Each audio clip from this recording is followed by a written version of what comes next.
It's happening. Long time no see. By no fault of who? My own. It's been a weird week where it's been every other day I've sort of woke up either in a good mood or in sort of a down mood. And what I've sort of put it all down to is that it's the weather. It's definitely the weather. When it rains, I'm not in the mood. And I do like rain, tropical rain, not the great British moody wet rain where it's actually cold and not like nice like it is today. It's lovely. I'm in a vest. It's great. I've discussed before that I wanted to find a book to enhance my thinking and sort of awareness and ideas of the world and how I want to grow as a person. And I mentioned a couple of weeks ago that I'd found one. And I've started reading it. And this is the book that I'm going to big up right now. And it's Thinking Fast and Slow.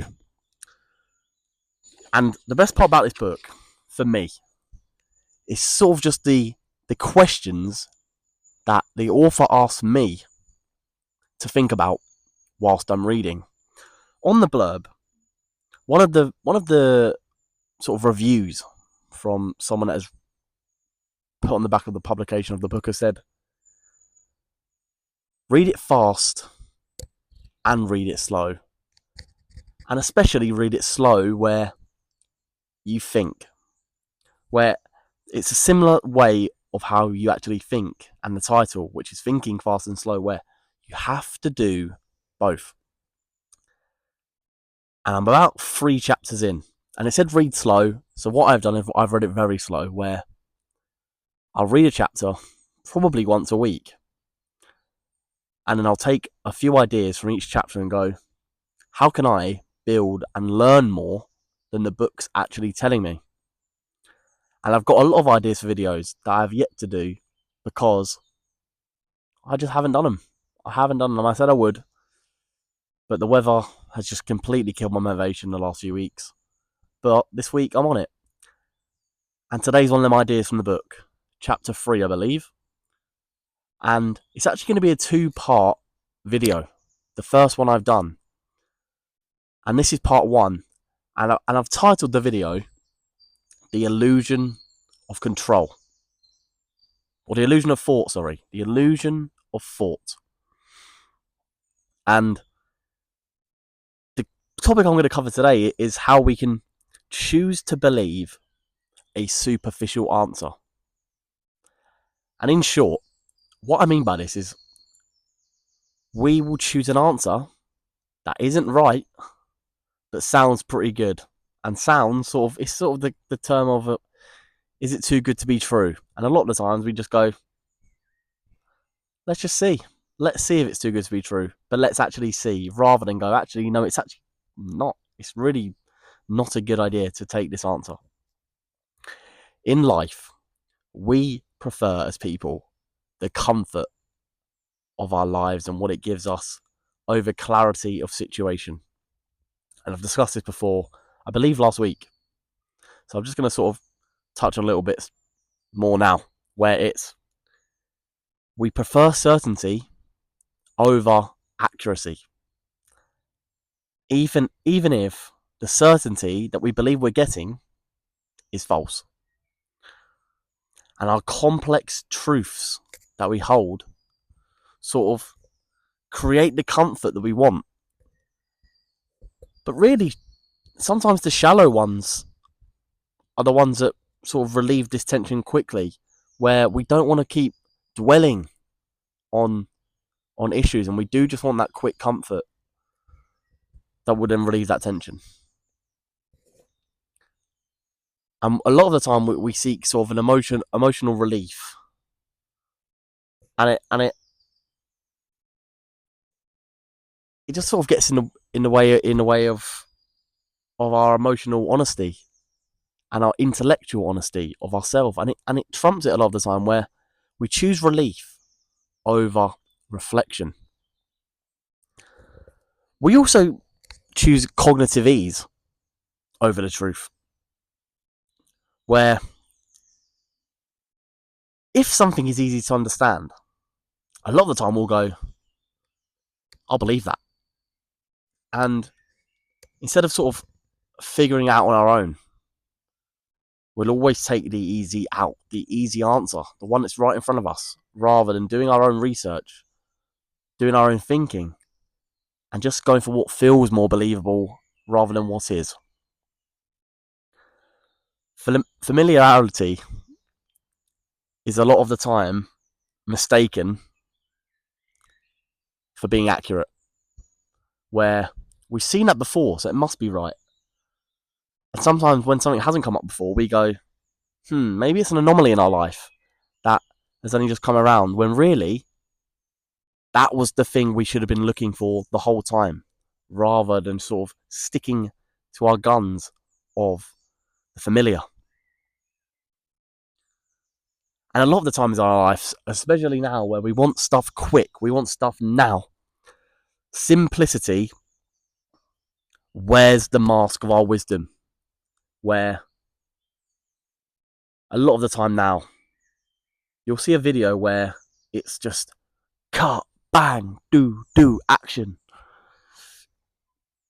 But what actually gets said in them videos? Not a whole lot. It's a lot of action, behaviour, acting. No wisdom, no thinking, no deep reflection. It's simple, which creates no development for ourselves. There's also sort of maybe even the search of simplicity, where our brains now are wired to favour this quick, clean answer, where we want it now. You could be ordering some food, and you could never have gone to this restaurant before, but you see one TikTok that goes, "Get this food, it's the best one," or "This is our showcase food, get that," and we favour that quick solution rather than going, there's actually an ingredient in this meal that I don't like, so I'm not going to get it. And a lot of the time, when we pick that quick answer, it's the wrong one, and we then look back at it and go, I actually didn't like that meal. And why was that? Because I rushed into the answer. The superficial answer that I didn't come up with myself. And we've discussed loads of times, and it is just the sort of way of life. Life is nuanced. And a lot of the time, nuance feels like a burden in our lives, as we're always trying to crave quick resolutions instead, straight away. And we often reduce sort of these deeper issues that we're feeling at the time and suffering with to just sort of a little quip with our friends. We sort of label it as a sort of slogan, as a term, as a time in our life, and filler these conversations with our friends that we want to put an end to quickly. When someone brings something up that we don't want to answer, we're then quick to fill it with something that's irrelevant, and a tagline, and something that we've said that so that we don't discuss it again, and we neglect these deeper issues, and we're not looking to address these issues that we know are the problem, because a lot of the time, all of the time, these problems in our lives will not have an easy answer or resolution. We have to think about these rather than trying to find the wrong, superficial answer. There's also a sort of social reinforcement and then our group belief in our thinking, where we adopt group beliefs, where a lot of the time agreements are made in where it's like, if there's 6 of us in the group and 4 of us say yes, we'll do it. And a lot of the time, so what are the other 2 people thinking? What are their reasons for saying no or not agreeing? And we're not looking into that. And we do this sort of majority vote and discussion to just maintain the connection and mood in the camp. It's like a football team. If there's a bad egg or a bad manager, a bad vibe in the changing room, you can tell on the pitch.